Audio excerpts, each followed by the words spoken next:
전체적인 컨트롤에 대해서 말씀드리겠습니다.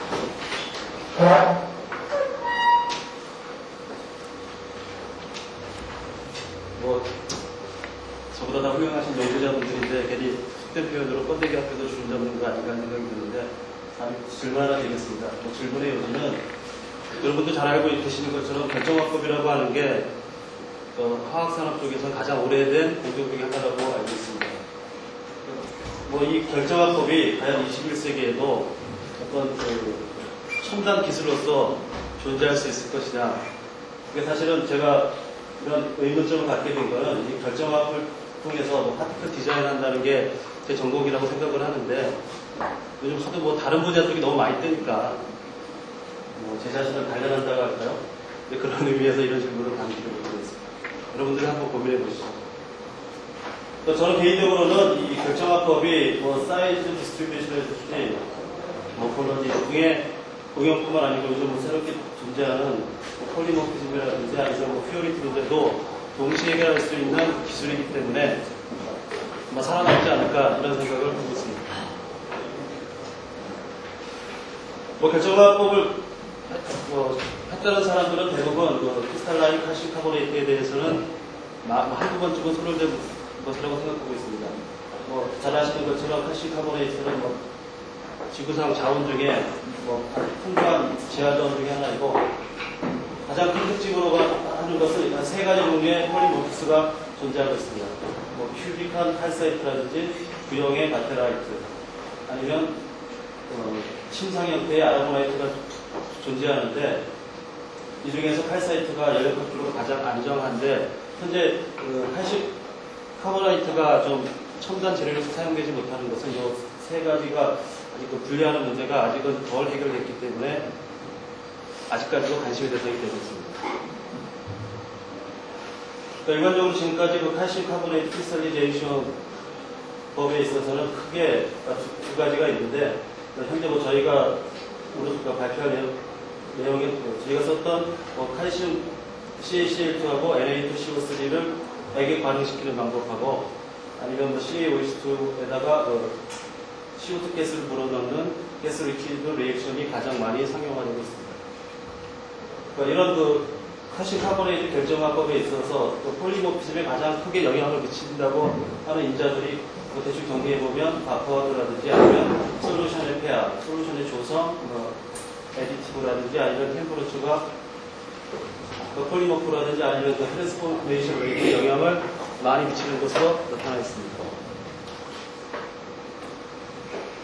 지금까지 연구했던 많은 사람들이 연구했는데 그 중에서 제가 인위적으로 한 두 가지 정도의 대표적인 연구 결과를 폴리모피즘에 대해서 한번 뽑아봤습니다.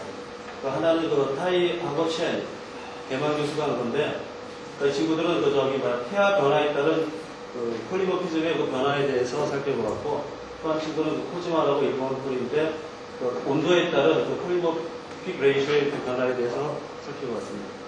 여러분들이 보시는 것처럼 이 폐하 변화라든지 아니면 온도의 변화에 따라서 이 폴리모픽 레이쇼가 민감하게 반응하고 있음을 알 수 있습니다. 그러니까 한쪽은 리액션 타임이 4시간부터 5시간 정도, 한쪽은 1시간 정도였는데 제가 가졌던 기본적인 의문은 그럼 과연 이 친구들이 얻었던 이 데이터가 스테이블한 조건이냐. 제가 가졌던 의문점은 약간의 변화에 따라서도 확연하게 달라지기 때문에 스테디하지는 않다 이런 생각을 해가지고 좀 더 스테디하게 한쪽으로 좀 몰고 갈 수 있는 방법이 없을까에 대해서 생각해 보았습니다. 여러분들이 좀 관심 있게 봐주실 분들은 온도가 대충 한 25도 상원에서는 칼사이트하고 바테라이트 밖에는 생성되지 않은 것을 알 수가 있습니다. 그래서 본 연구의 목적은 오퍼레이팅 컨디션 저희가 크게 관심을 가졌던 것은 스포테츄레이션하고 솔루션 폐하가 폴리모픽 트랜스포메이션, 칼슘 카보네이트의 폴리모픽 트랜스포메이션에 미치는 영향에 대해서 한 가지를 살펴보았고 두 번째로는 이 폴리모픽 레이쇼하고 CaCO3의 어떤 모폴로지 관계에 대해서 조사해보았습니다. 이런 관계를 통해서 단순히 오퍼레이팅 컨디션만의 조절에 따라서 어떤 폴리모픽 컨트롤이 가능하지 않을까 이 점에 대해서 살펴보았습니다. 저희가 궁극적으로 그 관심을 가졌던 파트는 그 칼사이트에 그 셀렉티브하게 만들 수 있는 방법이 없겠느냐 이 점에 대해서 주로 그 연구 관점을 두었고 아까도 말씀드렸던 것처럼 그 리액션 시스템은 룸 템퍼러처에서 리퀴드 배치 리액션 시스템을 사용했습니다. 그러니까 굳이 룸 템퍼러처를 했던 이유는 좀 전에 그 코지마 연구단이 그 발표했던 것처럼 그 룸 템퍼러처에서는 아라고나이트가 생성되지 않기 때문에 지금 현재 그 세 가지의 그 폴리모피즘이 존재하는데 좀 반응을 좀 단순화시키기 위해서 두 가지를 조절하였고 농도는 뭐 0.005, 그러니까 CACF를 기준으로 해서 0.005부터 0.1, 태양은 NaOH가 ACC를 첨가해서 8.5에서 13.3까지 조정하였습니다. 그리고 뭐 분석으로는 XRD, FTIR, TGBTA, 셈을 가지고 이용하였습니다. 그리고 좀 전에 말씀드렸던 농도 변화는 그러니까 요식을 이용하여서 각각의 그 초기 이니셜 스포 세츄레이션을 계산하였습니다.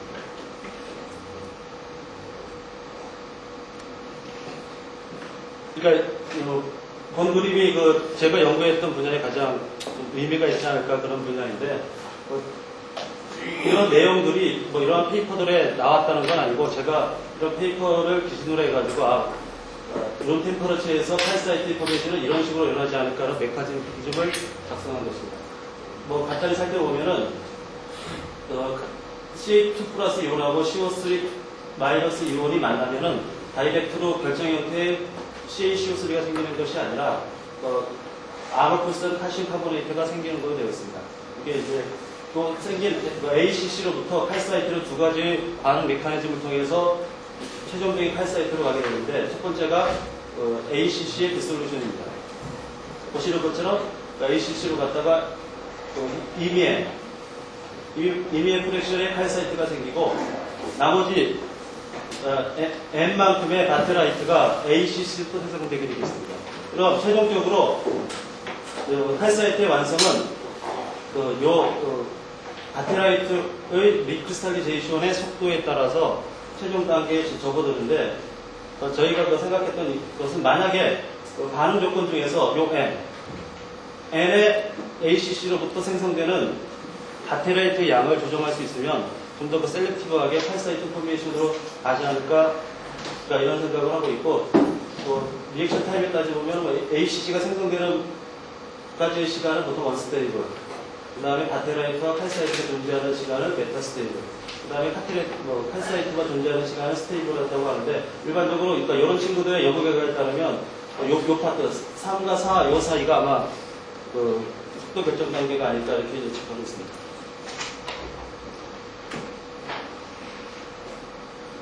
대표적인 XRD 피크인데 보시는 것처럼 칼사이트하고 바테라이트의 메인 피크들이 나오고 있는 걸 알 수 있고 아까 예측했듯이 저희가 25도씨 상온에서 반응을 시켰기 때문에 아라고나이트의 XRD 특성 피크가 나타나지 않습니다. 이런 XRD 피크를 이용해서 라오가 제시한 라오스 이퀘이션에 의거해서 칼사이트와 바테라이트의 폴리도피 레이쇼를 구할 수 있었습니다. 본 그림은 스포 세츄레이션, 리전 스포 세츄레이션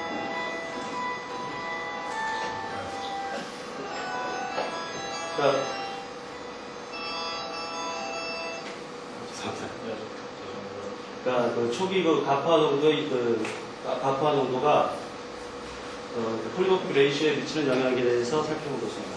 여러분들이 보시는 것처럼 이니셜 스포 세츄레이션이 낮아질수록 처음 단계부터 계속 칼사이트만 생성되고 있는 것을 알 수가 있습니다. 이 의미는 초기 단계 CaCl2하고 NaCO3가 합쳐졌을 때 생성된 ACC로부터 거의 바테라이트가 생성되지 않고 대부분이 칼사이트로 핵생성이 일어났음을 알 수가 있습니다. 따라서 아까 말씀드린 네 가지 반응 메커니즘 중에서 3번하고 4번이 생략되었기 때문에 셀렉티브하게 칼사이트만이 생성되고 있음을 미루어 짐작할 수가 있습니다. 이러한 가정들을 한 단계씩 셈을 통해 가지고 살펴보았는데 대표적으로 이게 칼사이트를 나타내고 구형형 보시는 것처럼 그 낮은 가파 농도 영역에서는 그러니까 반응 시간에 따라서 거의 뭐 구형 형태의 바테라이트가 생성되지 않았음을 알 수 있습니다. 이 의미는 그 낮은 가파도에 있어서는 그 ACC로부터 바테라이트가 생성되지 않았다는 걸 알 수 있고 이 때문에 그 칼사이트의 형성이 빠르게 진행되어 있음을 짐작할 수가 있습니다. 그렇다 그러면 그 가파도가 증가했을 때 충분히 M이 생성될 수 있는 조건이 되었을 때의 샘스 사진의 그 변화입니다. 처음에 보시는 저희가 그 리액션을 시킨 뒤 2분까지는 보시는 것처럼 구형 형태, 이런 형태의 바테라이트 생성되지 않았고 전부 그 칼사이트만 생성되었고 10분 그 이후에 바테라이트가 생성됨을 확인되었고 시간이 많이 지난 상태에서 한 하루 정도 지난 상태에서 보면은 그 바테라이트가 전부 그 칼사이트로 재결정화 됐음을 알 수 있습니다. 따라서 이 결과를 미뤄봤을 때 그 높은 가파도에서는 그러니까 부분적으로 그 ACC로부터 바테라이트가 리플레이션이 돼서 이로 인해서 그 칼사이트의 그 느린 형성으로 이어졌음을 알 수가 있습니다. 그러면 그 CaCl2의 농도가 좀 더 높아졌을 경우에는 그 샘 사진의 결과인데 보시는 것처럼 그 거의 대부분이 구형 형태의 그 바테라이트가 생성된 거로 나와 있습니다. 그리고 뭐 가장 모포로지컬 체인지가 없는데 왜일까에 대해서 지금 고민을 하고 실질적으로 이 둥근 형태, 스페리칼 이 형태가 바테라이트일까 이 문제 때문에 다른 그 분석 단계를 이용해 가지고 분석해 보았습니다. 먼저 그 CaCO3를 1000도, 800도씨 이상으로 열을 가하게 되면은 CaO하고 CO2로 분해 반응이 일어나게 됩니다. 두 가지 형태 모두 그런 반응이 일어났는데 보시는 것처럼 순수한 퓨어 칼사이트의 경우에는 전혀 DTA 결과에 변화가 없습니다. 근데 아까 좀 전에 이 조건에서 만들어진 구형 형태의 입자들을 멸분을 시켰을 경우에는 약 400도씨 이하에서 바테라이트에서 칼사이트로 전이되는 현상을 확인할 수가 있었습니다. 따라서 확실하게 바테라이트는 존재하고 있고 두 번째로는 그러면 칼사이트 존재하냐 이런 문제가 발생하기 때문에 FTIR을 통해서 그 두 가지 특성 피크의 변화에 대해 살펴봤습니다. 보시는 것처럼 약 780 정도에서 칼사이트의 어떤 특성 피크가 보통 존재하고 그 800 정도에서 그 이상에서 바테라이트 피크가 존재하는데 요거보다 낮은 영역에 있어서는 칼사이트가 서로 존재하고 바테라이트 생겼다가 없어지는 조건들이 거의 XRD 결과를 샘새 결과가 일치하는 것을 알 수가 있습니다. 그렇지만 가파가 농도가 높은 경우에 있어서는 모포로지컬 체인지는 없었음에도 불구하고 칼사이트 피크가 다 존재하고 있음을 알 수 있습니다. 이거는 형태는 구형이지만 아마 그 두 가지가 섞여 있는 그런 입자가 아닐까 이렇게 생각하고 있는데 지금 현재 그런 결과가 일어날 수밖에 없는 이유라고 살펴보면은 지금 처음에 생성된 칼사이트 위에 바테라이트가 핵성성이 돼가지고 이게 점점 커지고 이제 시간에 따라서 변화가 요 입자 안에서 일어났기 때문에 외형적인 모포로지컬 체인지는 아마 디텍팅 되지 않았을까 이런 생각을 하는데 현재로서 이 부분에 대해서 좀 결과가 재미있기 때문에 좀 더 연구하고 있는데 아직은 확실히 이렇다라고 말씀드리기는 좀 그렇습니다.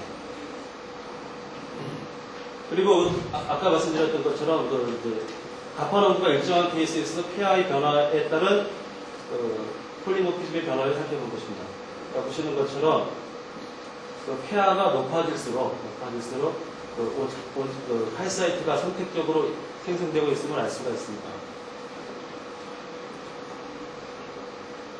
이러한 결과들은 pI가 낮은 케이스에 있어서도 샘 결과로서도 약간 모포로지의 체인지는 있었지만은 거의 일치하고 있음을 알 수가 있습니다. 따라서 pI가 낮아지면 낮아질수록 ACC부터 생성되는 바테라이트의 양이 증가하는 걸 알 수가 있었는데